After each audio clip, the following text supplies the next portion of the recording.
Hi hello namaste welcome to auto wala updates. ఇప్పుడే dear నాన్న ఇది మూవీ కాదండి, short film. Just 40 minutes run time ఉంది అంతే. నేనైతే మూవీ అనుకుని స్టార్ట్ చేశాను, ఆహాలో స్ట్రీమ్ అవుతుంది. ఇంక ఇది చూసాక నా ఎక్స్పీరియన్స్ చెప్పాలంటే జస్ట్ వన్ టైం వాచబుల్ అండి. బేసిక్గా ఈ మూవీ స్టార్ట్ చేయడానికి మెయిన్ రీజన్ ఏంటంటే చైతన్య గారండి. ఆయన కొంచెం బాగానే ఉంటాయి మూవీస్ అని చెప్పి ట్రై చేశాను అంతే. సో కొత్తగా వస్తున్నారు కాబట్టి వీళ్ళని కూడా ఎంకరేజ్ చేయాలని స్టార్ట్ చేశాను. So coming to the basic story line ఏంటంటే ఈ మూవీకి, ఈ లోకంలో అన్నిటికంటే మనకి ఇంపార్టెంట్ తల్లిదండ్రులే, అది అందరికీ తెలిసిన విషయమే. అయితే ఈ మూవీలో తండ్రితో కొడుకు చేసే ప్రయాణాన్ని, ఆ ప్రయాణంలో ఏం నేర్చుకున్నాడు అనే దాన్ని ఒక షార్ట్గా 40 minutes చూపించేశారు.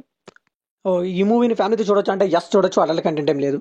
సో ఈ మూవీ స్టార్ట్ అవడం కూడా అలానే స్టార్ట్ అవుతుంది, ఒక ఫ్లాష్ బ్యాక్ లానే ఉంటుంది. ఒక అతను వచ్చి మెడికల్ షాప్ తీ అని గొడవ చేస్తూ ఉంటాడు. అయితే సడన్గా ఒక కార్ వచ్చి అందులోంచి ఒక అతను దిగి తన కార్లోకి ఎక్కించుకొని ఫ్లాష్ బ్యాక్ అంతా చెప్తూ ఉంటాడు.